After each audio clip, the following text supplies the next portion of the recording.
Hello, everyone, and thanks for joining us for From Opportunity to Action, Building Your Grant Ready Strategy. I'm Michael Paddock, CEO of Grants Office, and I want to welcome everyone to today's session. We've got a great session for you, but before we get started, I want to very much thank our sponsor, Genetec, for sponsoring today's session and making it possible for us to bring you this information. Grants Office is absolutely thrilled to be working with Genetec on this webcast, as well as a grant support program that you'll be hearing more about from Genetec later on in this session. Also, a few housekeeping items for you. As many of you know, you can listen hands-free over your computer speakers or headphones. There's no need to dial in. That may be an old housekeeping item, actually, now that I think about it. Most of you probably are listening over your speakers or headphones. But if you do become disconnected, you can go to the audio and video menu at the top of your screen to access alternative ways to connect to the audio portion of today's session. Also, if you don't see a menu at the top, you can go to the show menu bar. There's a little chevron that drops down that'll show you that menu item as well. Also, you can ask as many questions as you'd like during the course of today's session. We'll get to as many as we can. We have an hour. We'll get to as many as we can today. If you don't see a question and answer interface, click on the three dots at the bottom right-hand corner of your screen to access the Q&A interface, and that'll pop right up for you. Okay, also the session is being recorded and the replay will be available. Kate has already put into the chat the link to the replay. The replay will be available after today's session, and Kate will provide, again, probably a couple more times during the course of today's session where you can access the replay from today's session. So all that is background for what we're going to be talking about today. Today is actually going to be a kind of level setting background on grants. If you have a fair amount of experience in grants, or if you're totally new to grants and funding, particularly grants for technology, but grants and funding generally, this may be a good refresher orientation for you. I will say a lot of folks have sort of some experience in a particular area of grants. So you may have more experience in foundation grants and not as much in federal and state grants. You may be accustomed to going to one state agency to access funding. And this will give you kind of more of an overview to make you a little more circumspect in terms of your understanding of grants and funding generally, where the grants come from, how they work, how they support a wide range of projects, and how to fund technology as part of a grant-seeking endeavor. We'll talk about getting your project grant ready, the title of today's session, as far as ways to think about your project and how much the preparation that you put into your project will play out in the quality and competitiveness of your grant applications down the road. And then we'll hear more from Genetec about the Genetec Grant Support Team services as well. So a great agenda. So sit back, relax, grab your favorite beverage, and we'll get started. I'm joined by a great group of panelists today. We've got Jeannie Smith, Program Manager for Grants and Contracts at Genetec. We've got Shannon Day, Senior Grants Development Consultant here at Grants Office, and Sam Rawdon, a Grants Development Associate, also here at Grants Office. So great, knowledgeable group of panelists, and very happy to have everyone here with us today. So with that, I'm going to turn it over to Shannon Day to get us started. Shannon? Thank you, Michael, and hello, everyone. I'm glad you're able to join us today. Hopefully you learned something. And as Michael said, I'm going to kind of start out level setting. If you are new to grants or if you just need a refresher, first I want to kind of define what a grant is. A common misconception is that grants are simply free money that you can use without restriction. And as you well know, your organization's funding is limited and it really must be used strategically, especially nowadays with so many budget cuts. And grants are really a great way to supplement that existing funding. But grants are really a call to action for an organization seeking to address a specific issue or issues that enable them to fulfill their mission through defined goals, objectives, etc. And grants can really enable those projects that would otherwise be impossible which ultimately creates a positive impact on your community. And that really is the end result and the end goal of grants. And I always kind of like to think of grants as more of an investment in your community. And the return on investment may be a match requirement, but it also is more likely reporting on the success of your project. So the grant funders can then turn around and say, hey, wow, this project benefited from our funding. Let's try to do this in other communities. So there are two main types of grants. There are competitive and entitlement grants. Competitive grants are usually what we think of when we think of grants. And on your screen, I have an example of both, but there are thousands of grants out there. So they fall into mainly these two categories. For competitive grants, funds are awarded based on the quality of an applicant's proposal and how well it aligns with the funder's goals and criteria. The number of awards is also limited, with applicants competing against each other for a finite amount of money, hence competitive. The competitive proposals are usually pretty detailed and the process can be time consuming. But if you're able to dedicate yourself to a successful proposal, it is incredibly rewarding. On the other side, we have entitlement grants, sometimes called formula funding, because funds are distributed to recipients who meet predetermined criteria using a formula. So for example, JAG on your screen uses a formula including population size and crime statistics that are reported to the FBI. And these grants, they do still require an application that demonstrates your organization's eligibility and how the funds will be utilized, but it's far less focused on that unique need and the unique proposal itself.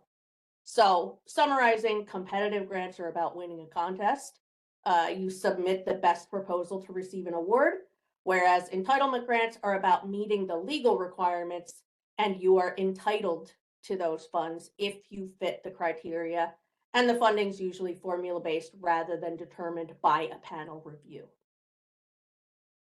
And there are also two ways that funding flows. First, on the left of your screen is direct funding. This is where money flows straight from the funding agency to you. For this process, you submit your application directly to the federal funding agency, and post-award reporting is also submitted to that agency. So everything is done directly between you and the funding agency. The application materials are typically posted on that agency's website and very often on grants.gov, which we'll talk about later. And you would direct any questions to that specific funding agency. Alternatively, on the right of your screen, funding may pass through multiple agencies before reaching you. So this indirect funding or pass-through funding is where money moves from the federal source down through the state or local government before being made available to your organization. And while state and local authorities typically must apply for these funds, a lot of times these are also formula funding. They may retain a portion for their administrative overhead at the state or local level, but then each recipient has to pass through, again, you hear pass through a lot. They're responsible for passing through the additional funds down to those sub-applicants and re-granting those funds. When dealing with grants, specifically the pass-through or indirect funding, it is crucial that you, the applicant, know both the original source of the money and the specific agency you'll be communicating with to access it. This understanding is vital because intermediate agencies can change funding priorities. So, for example, the Department of Justice might give money to states to improve local criminal justice services, to keep it very general. The state government may then modify those federal requirements to an extent so it can fit that state's unique needs and priorities, because every state is different. And it will also decide whether the funds are going to be distributed through a competitive process or, again, passed down through a formula process or direct funding. So it's really important that you know not only who is the source of funding, but who are you working with directly. So you should be aware of that federal source of funding you will be applying to and communicating directly with your state's administering agency throughout the entire process. So we've already talked about it a little bit, but I do want to dive a bit deeper into the sources of grant funding in the US.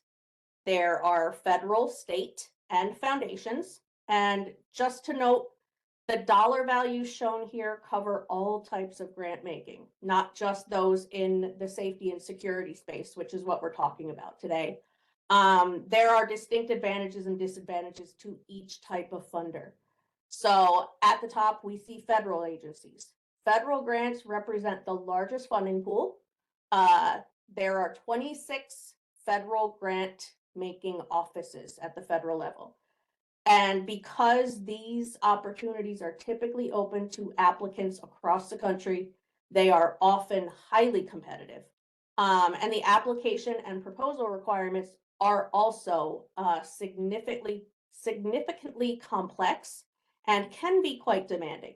But the abundance of opportunities, the substantial size of award amounts, make them a really appealing and worthwhile option for organizations seeking major support. Next, we have state grants. They function very similarly to their federal counterparts because they're both funded through our tax dollars. But state grants do possess some distinct characteristics and advantages. Generally, the award size tends to be a little smaller compared to their federal grants, but states are often easier to communicate with, have far less burdensome applications. And again, there are exceptions to every rule, so keep that in mind. But they also have smaller competition pools as they're limited to folks within your state rather than the entire country. So just remember that the total funding you see here of $100 billion plus, that is across all states. Each state is different on how many grant funds are available and what those grants may be for. You know, one state may focus on education initiatives all the time. One state may focus on public safety initiatives, but then a new governor comes in and says, you know what, we need to focus on transportation, or whatever the case may be. So it's important to know your state, where your state's budget dollars are going, and what types of grants are out there for your state. And finally, foundation grants are provided by private, corporate, or community foundations and are typically smaller than federal and state grants. They have a much more of a focus on community-based projects. The application load for foundations tends to be a little lighter. Usually they are the easiest to apply for of the three grant funders. But again, there are exceptions. And they also have a quicker turnaround. So a quicker decision and a quicker funding timeline. So for local foundations, you also have a much smaller competition pool. Those foundations can be limited to the county or even a neighborhood. So that makes them attractive as well. One of the downsides to foundations is that they're generally geared towards 501c3s and nonprofit organizations because they do have that community focus. But there are some foundations out there that are for, or exclusively for example, law enforcement agencies or fire departments. But there may be some foundations that will also fund government agencies like schools, etc. So it's really something to consider when you're thinking about the sources of grants that you want to consider. And here you see some of the main sources of federal funding. I don't include all 26 agencies because you wouldn't be able to see any of them, but these are kind of the big guys. In the security and public safety criminal justice sector, most of our grants come from the Departments of Justice and the Department of Homeland Security. But you don't want to restrict yourself. So I think checking out grants.gov, if you've never looked at grants.gov, it's a great source of federal funding. You can poke around in there. They have some pretty good search filters. see what's available. So you don't want to limit yourself and think, oh, I can only apply to Department of Justice if I'm a police department, for example.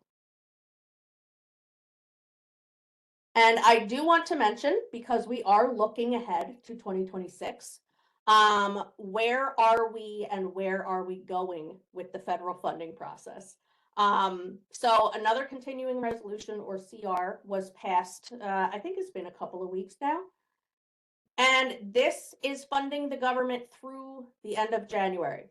It included back pay for federal employees and reinstatement of federal workers who were fired during the shutdown, but really not a whole lot more than that. They did not include anything about continuing healthcare subsidies, those healthcare subsidies, energy credits, and a few other items that are expiring at the end of the year. That's going to be Congress's focus right now. So we will see more of the back and forth negotiations again in January, because as you see, this CR expires January 30th. So the budget deadline has been punted to that date. Thanks to the filibuster, the annual budget is one of the only places where the minority party, in this case is the Democrats, have leverage, as their votes are needed to pass the budget. We think it is very likely that Democrats will look to use that leverage in January, and we can't rule out short-term continuing resolutions as those negotiations happen. But we think at this point, because so many CRs have been passed, I don't think a full year CR is in the cards for 2026. They're really going to be wanting to pass a full federal budget. But whatever happens, most grants come through the federal budget. The most likely place for reconciliation will be for additional JAG funding. We already know that the administration has asked for additional funding in the JAG program. We're also going to see additional funding in the COPS office. Those of you in law enforcement are probably familiar with the COPS office. But otherwise, we're going to need to see what Democrats and Republicans land on as far as other programs. I will say that the budget process is never simple, but the annual discretionary budget is remarkably consistent across time, no matter the administration or the makeup of Congress. It is very hard to take away funding from popular grant programs. So we expect that the final 2026 budget will be in the range of around 1.6 trillion, as it is every year, and it will maintain the status quo. So there is no reason to be nervous, is what we're trying to say. It's going to be okay. And now let's pivot a bit and talk about state grants. Because, as mentioned, in addition to federal grants, there are potentially state funding opportunities. And I've included a few examples just to give you an idea. Obviously, not everyone on today's call is from Wisconsin or Tennessee or Washington, but this just gives you an example of the types of grants that may be out there. On the right, how do you find state grant opportunities? You can start with your state administering or state administrative agency, or SAA. They are the folks who administer pass-through grants through the Department of Justice and through Department of Homeland Security. These agencies also usually administer state-funded public safety or security or first responder opportunities. So they're a really great place to start. Find your agencies, join their email subscription service or listserv, so you know when a grant opportunity is available. A lot of state agencies also provide other resources. They provide some great webinars about specific grants, or even just general how to use that state's application portal. They post FAQs. They often have office hours. So your state funder is a really great resource for you. We also find a lot of state opportunities in places you wouldn't initially think of, when you might be thinking about school safety or public safety or, security cameras, whatever your project is. Again, like I mentioned with federal grants, expand your search. Don't limit yourself to just, and I'm doing air quotes, the places that you think fund criminal justice initiatives.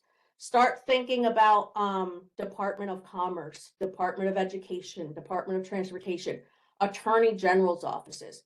I find so many interesting little state opportunities when I'm just, researching, doing my research. I'll come across an opportunity that's like, how does anybody know this exists? But think about, think broadly, think creatively, and don't be afraid to reach out to these agencies. Join their listservs. It is one of the best resources for you, are your state listservs. So now that we better understand the top sources of grant funding, their key differences, and where to search for them, it's important to consider how we can determine if a grant is actually a good fit for your needs before you put all the time and effort into applying. So there are a few ways to check, as you see. The most straightforward approach is to thoroughly examine the application guidance. This goes by a bunch of different names. They're called NOFOs, they're called RFPs, RFAs, all kinds of acronyms, but it is the official grant application guidance. When you read through this guidance, you can even flip right to the budget section, and it will often contain an explicit list of allowable or unallowable costs. And these criteria provide probably the clearest and most definitive answers regarding what the funder will or will not pay for. Like, will they fund equipment or will they fund personnel, etc. If the guidance is less explicit on those cost details, you can also look at the funding priorities and the funder's objectives. By studying these areas, you can gain a strong sense of the appropriate types of projects that the grant is designed to support. Once you understand the funder's goals, it will help you gauge whether your project's purpose aligns with their mission.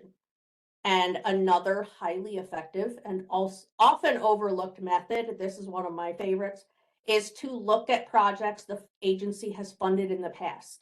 Many granting agencies publish summary information or abstracts of their past awards. Reviewing these examples can give you insights into the type of projects, the type of applicant, the scope, even specific activities that the funder has awarded and is most likely to support. This will give you a valuable blueprint in your pursuit. And finally, if you've utilized the other methods and still aren't really sure if the grant will cover your specific needs, call the program manager. You will never get an answer to a question that you don't ask. So I always recommend reaching out to the program manager with a quick phone call. I know nowadays a lot of people don't like to talk on the phone, but it really is the best method because it's a back and forth conversation. But you can also send them a quick email, a brief targeted email clarifying questions so they can just tell you the answer to your question. But this could save you valuable time in the long run, so you're not building this big, beautiful application only to have it denied because they don't fund what you're requesting. And now I will hand things over to Sam, who will go into greater detail on the specific types of projects and activities that grants will typically fund, and he'll also offer you some valuable tips for positioning your proposal effectively. All right. Thank you very much, Shannon. All valuable information moving forward.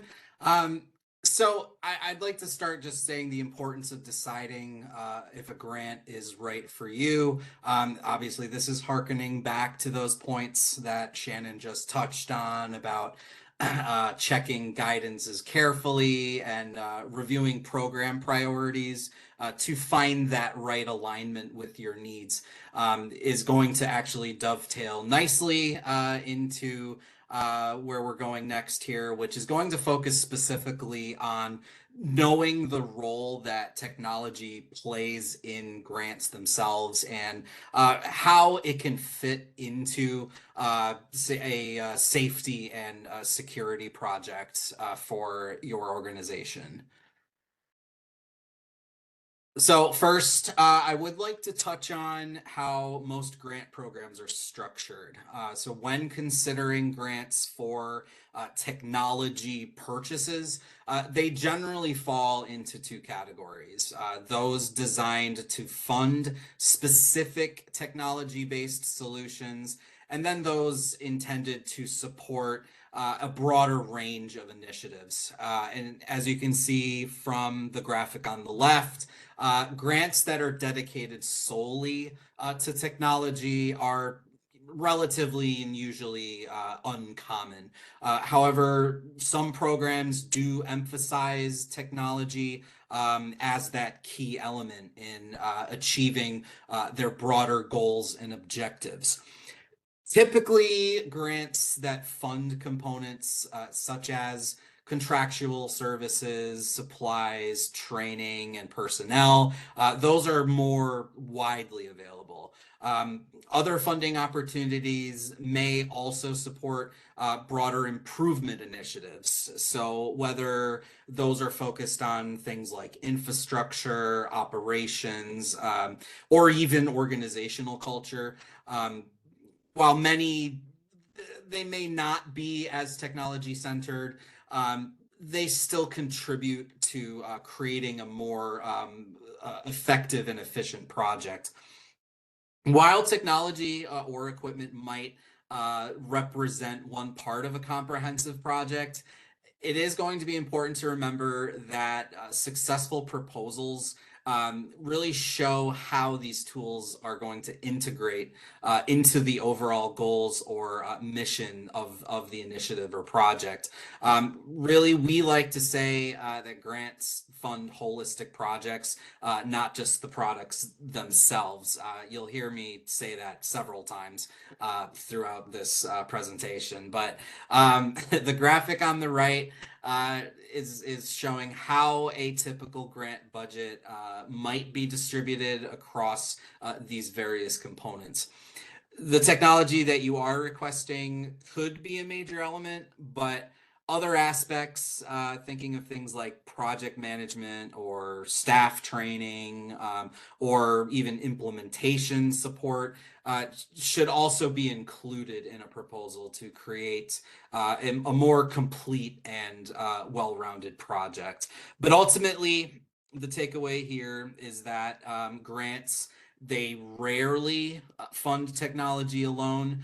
Successful proposals demonstrate how that technology is going to support broader goals. So it's really about connecting your technology request or needs to a wider project outcome and including those supporting activities to create a balanced and more fundable plan. So with a better understanding of the role that technology plays in grant-funded projects, it's also important to consider how integrated security solutions like those that are offered by Genetec can enhance an organization's ability to prevent, monitor, as well as respond to incidents across its facilities. Just a couple examples here. Omnicast video management system can strengthen an organization's capacity to monitor activity across multiple areas in real time. The Synergist access control system provides greater oversight into who can access specific spaces, promoting a more secure environment and ensuring that only authorized individuals are permitted entry.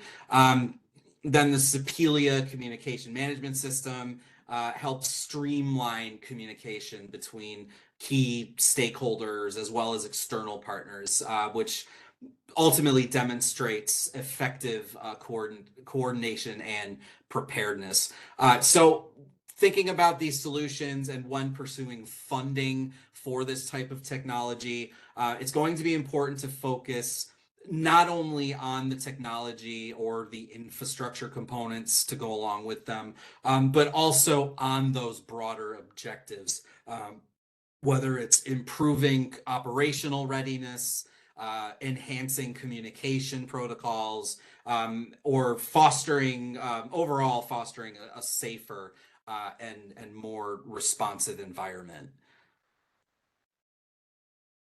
So when applying for a grant that is particularly supportive of technology-based projects, it's going to be important, again, to keep a few key principles in mind, just so that we are not losing sight of the bigger picture, or not losing the forests through the trees, so to speak. Perhaps the most important tip is to clearly establish a strong and well-defined need for the project. Simply saying that there is a lack of technology is not going to be enough in a funder's eyes to justify that funding, but rather funders are more interested in understanding what the broader impact is, what societal or organizational benefit that the technology will help achieve. Something Shannon mentioned before about that societal benefit. So really, we should ask ourselves how the proposed solutions are directly addressing an issue or a challenge at hand. So, for example, rather than saying our IT department is requesting expanded video surveillance capabilities, a stronger justification might sound something like to increase situational awareness, improve emergency response, and enhance the safety of personnel and visitors. We are requesting funding for upgraded surveillance cameras and video management system enhancements. This type of statement, not only does it show that need, but it also connects the technology request to the project's overall goals, as well as its expected outcomes. It's also going to be important to involve vendors, such as those at Genetech, as well as IT personnel, and throughout the process to really ensure the success of the project. One practical step is to save price quotes from Genetech or other technology providers early in this planning phase. These quotes are really going to be invaluable when developing your proposal budget, and also many grant applications may actually require them as supporting documentation, so something to keep in mind. Obviously, IT and vendor teams, they will also play that critical role in the project's design itself, as well as its implementation, helping translate these technical requirements into language that, frankly, language we can all understand. Since not all of us are fluent in the technical jargon, so to speak. So not only helping funders understand it better, but also helping with that language of aligning, with the priorities as well as the expectations of the funders. All in all, though, when applying for a technology-focused grant, it's all about clearly articulating the project's need by linking that request to technology to, again, those broader organizational or societal benefits, rather than just focusing on a lack of equipment that you may have. So it's about engaging IT staff and vendors early on, gathering quotes and product information to support not only the proposal narrative, but also the budget itself. So now with a more comprehensive understanding of the role technology plays in a grant application or proposal, I'd like to focus on some grant readiness tips to help you in your project development. So gonna, again, sort of harken back to what Shannon said before about reviewing grant guidances. When reviewing any grant guidance, um, look for opportunities to include partnerships or collaborations. Even if a grant doesn't require them, strong partnerships can really enhance your proposal by expanding that impact as well as the reach of your project. Recruit these partners early on in the process so that they can actively contribute to the planning and the implementation of the project itself. Any partners that are involved late in this process will make coordination a little bit harder and less effective. So get them on early for sure. And also use this early engagement to establish memorandums of understandings or MOUs or letters of support. And really, it's about framing partnerships collaboratively. So rather focusing on, what can you do for us? It's better to reframe it as what can we achieve together? What do we bring to the table that we can all contribute so that the project is impactful and meaningful. So for example, if you are with a school district and you're looking into say a school security initiative, involve school administrators, local law enforcement, parent-teacher associations, and community mental health organizations right from the start, right from the beginning.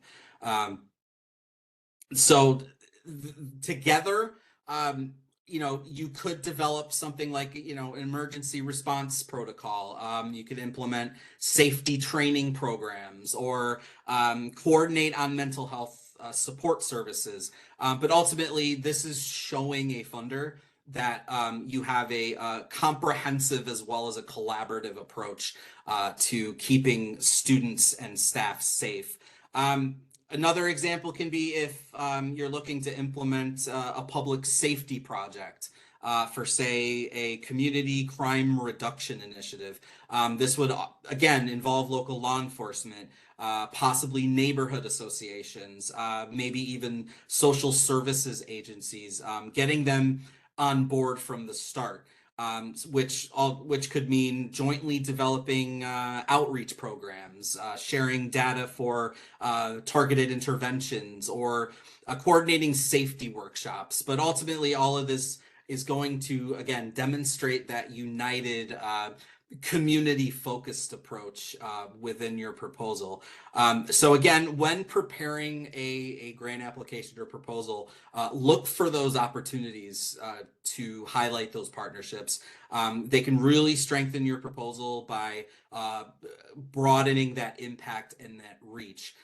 Engage partners early to involve them in the planning part of it itself. Get those supporting documents that I mentioned previously, and frame any collaboration around shared goals instead of just having, those one-sided benefits. So as Shannon mentioned earlier, the federal funding landscape, it continues to be still a little bit uncertain when anything from shifting priorities to any sort of delayed appropriations, which has understandably made a lot of organizations hesitant to pursue federal and then in some cases maybe even some state grant funding right now. But foundation funding, it remains comparatively stable and responsive. It does make it a valuable and strategic avenue to look into a bit further. So with that in mind, it's going to be important to highlight just some key practices for building strong and lasting relationships with foundations. We always begin by emphasizing mission alignment.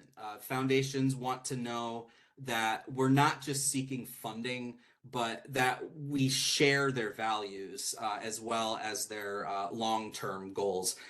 When our outreach focuses on that genuine partnership rather than just the dollars, this is going to set the tone for a more collaborative relationship with them. Also, we keep our communication with them relatively straightforward and respectful of their time. Typically, foundations may not have the sizable staff that, say, a state or federal agency that Shannon mentioned earlier might have. So this may mean providing very concise summaries of your project, providing one or two very clear and succinct questions, and then trying to stay away from any overly complicated requests. Since Shannon mentions sometimes award sizes may not be as big as, say, a federal or a state grant, but really foundations, they do appreciate it when we get to the point and make these interactions more efficient. Also, transparency is going to build credibility. It's important to highlight successes, yes, with a foundation, but we also want to be honest about any challenges that your organization might have had when it comes to implementing a program, what sort of outcomes you've had in the past, as well as acknowledging any kind of lessons learned. But this kind of openness with them is going to demonstrate that integrity, and it's really going to help foundations, build trust with them, so that they know that we are going to utilize their resources for that community or greater good. Also, it's going to be making sure that that relationship that you've built with them doesn't just end, after you are awarded funding. Staying connected with them year round.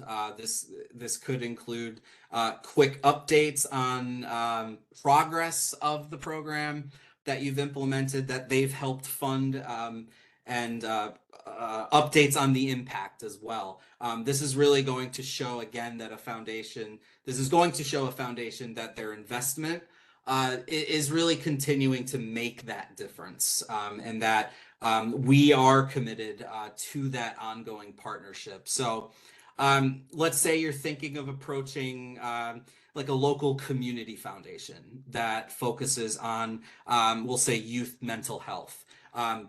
Open the conversation with them, maybe by highlighting that shared commitment to supporting teens through accessible mental health programming.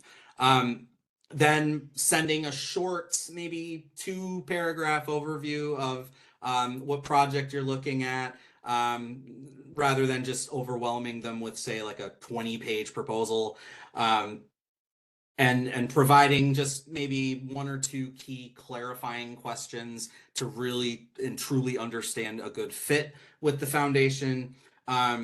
When you're talking about past programs that you've implemented or any initiatives that you've had in the past, acknowledge maybe there was a pilot program that had lower participation than you had expected. Just briefly explain maybe why it didn't work out as well as you had intended, and really share any kind of adjustments that you had made to the program. But also, if the foundation awarded you with that funding, again, sending maybe brief quarterly updates. Maybe it doesn't even have to be quarterly. It could just be a few times a year, with maybe any key metrics that you've recorded that you could share with them. And then maybe even a short story or a short testimonial from a participant of your project, which will really keep the foundation connected to that impact. But thinking about it, we build strong foundation relationships by, again, leading with that mission alignment and that authentic partnership. It's all about communicating clearly and concisely, also maintaining that transparency about not only the successes that you've had, but also the challenges that you have faced. And then continuing that engagement year round so that the relationship will extend well beyond the grant itself. All right, so closing things out, these are going to be some helpful yet crucial tips for making your grant proposal more competitive. So first, I've said it before, I'll say it again, grants fund projects, not just products.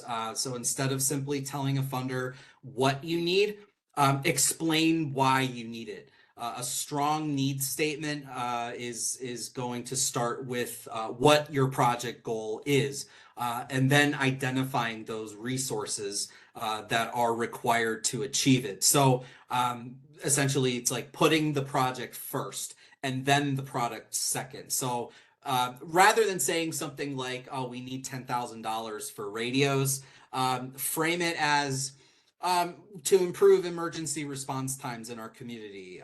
We need $10,000 to equip first responders with interoperable radios and training, enabling faster and coordinated action during incidents, something along those lines. Also, Shannon has said it, so I will echo her statement. Read the guidance carefully. Remember that grants are investments. As Shannon said, that it is not exactly free money, and funders do expect a clear return on investment through both application requirements as well as post-award obligations. So enter that process fully informed so that you're avoiding any unnecessary surprises later. So just thinking, for example, if a funder is requiring a detailed risk assessment or quarterly incident reports, for example, make sure that your proposal includes both of those, rather than just assuming that standard plan is going to be enough. Read into it carefully, know what to expect. Additionally, use SMART goals. If you're unfamiliar with the acronym, SMART stands for specific, measurable, attainable, results-focused, and time-bound when you are framing your proposal. Having clear and well-defined objectives demonstrate that you are serious about the project and applying for the funding. And it's also going to set that strong foundation for project success. And then finally, it's really good to seek objective feedback before submitting. After working on a project for weeks, maybe even months, it may be easy to overlook errors or typos, unclear jargon or acronyms, or even there may even be some missing elements to it. So having that fresh set of eyes can really catch these issues, as well as to strengthen the clarity of your proposal, and then ultimately can improve your proposal's chances of success. So just, for example, have a colleague that's outside of your department review the proposal, because they may catch some of that unclear jargon, like what an ICR is, or incident command response. Funders may not know what that is, or they may notice gaps in an emergency preparedness plan, for example. So ultimately, again, when writing a proposal, focus on the project, not just the product. Explain why those resources are needed to achieve those specific goals. Follow the funder guidance carefully. You know, recognize that grants are those investments with outcomes reporting or risk assessments. Utilize those SMART goals to make these objectives not only actionable but also very clear, and then get that objective feedback for catching any errors or clarifying jargon before you submit. And with that, I'm now going to turn things over to Jeannie Smith to talk about the Genetech Grant Support Program. Jeannie?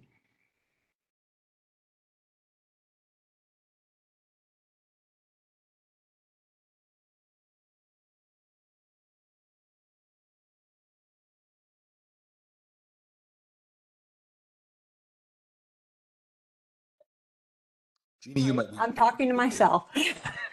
Sorry.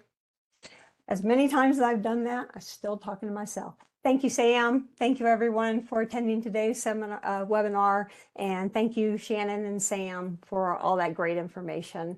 As Michael said at the beginning of today's presentation, my name's Jeannie Smith. I'm the program manager for Genetech's Grants and Contracts Office. So I'm going to take a few minutes to tell you about our grants program. The Genetech Grant Support Team is now into our 4th year in partnership with the Grants Office. You heard from 2 of my partners on this webinar today. I'm very happy to say this partnership has helped our customers procure more than $20 million in grant awards thus far, providing information about grants and customized research, identifying available grant funding. And for those who've needed it, we've also consulted with them on project ideas and provided grant application assistance. Whatever level of assistance required for customers seeking to fund Genetech solutions, these services are all provided at no cost and paid for by Genetech.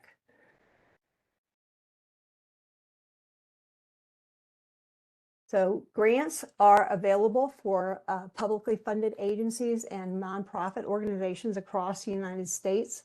The list you see on your screen is not exhaustive by any means. So education, law enforcement, states, municipalities, healthcare, transportation, any agency you can think of that's not for profit, there is funding out there. The one exception I can think of is the federal government, and I only mention them because I have had federal agencies reach out and ask about grant funding, and I've had to tell them they already receive taxpayer dollars. It's called their budget. But if you are anyone else in the public sector, you are eligible. That does not mean, however, that you're eligible for all grants. Grants can be viewed as different pots of money that are allocated for different purposes. Shannon talked to you about competitive versus formula grants. Eligibility can be determined by needs, by type of agency, geographic location, intended outcome, population, or any combination of these factors. Regardless of the grant opportunities you qualify for, however, if you are seeking funding for a technology-rich project that includes a substantive Genetech component, the Genetech Grant Support Team is here to help you. And as I said earlier, this assistance is available at no cost to you. So what is this assistance? Well, working with the Grants Office, our team provides funder prospecting, which is a fancy way of saying a grants development consultant will provide the best fit grants for you and your project using the Grants Office database of tens of thousands of available grants. From this research, you'll receive a customized report that you can use as a tool in your grant seeking and selection. Our team also provides grants readiness coaching, consultation on your specific project, and assistance with developing and strengthening your grant proposals. Now, if this sounds like a lot, let's see, then you don't have to worry because we have developed a very simple step-by-step process. So the first step is to complete and submit the information collection tool, which is available by scanning the QR code on your screen, or you may request a link to the form via email from grants office, all one word, at genetech.com. The tool itself is short and really simple and takes less than about 10 minutes to complete. We ask for contact information and a little bit about your technology needs and the problems you're trying to solve. So when you're filling out the form, keep in mind that, and this is something that Sam hammered home to you, I think, several times in the presentation, grants tend to fund, and Shannon did too, societal benefits rather than specific technology. So jot down the outcomes you hope to achieve. No matter what your intended outcome is, could be a reduction in school or community violence. It could be improved law enforcement response time to an incident, or an increase in the prosecution of crime. You'll need to be able to show how the technology you're seeking will further that outcome. So no one's looking for cameras or access control for the sake of owning the technology, no matter how cool the technology is. And Genetech's technology is cutting edge. It's pretty cool stuff. But why do you need the technology in the first place? Show that, and that's your outcome. Once you fill out the ICT as thoroughly as possible, you use the submit button at the bottom of the form to send it to the Genetech grant support team, and we'll review it and send it to the grants office, and they can get started on your report.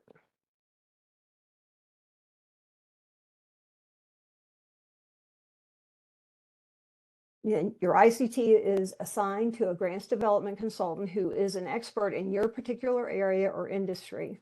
The consultant will take the information from the ICT and develop a customized report of best fit funding opportunities based not just on who you are and what you do, but your project outcomes, the technology you want to purchase to reach those outcomes, the size of your project, and your location.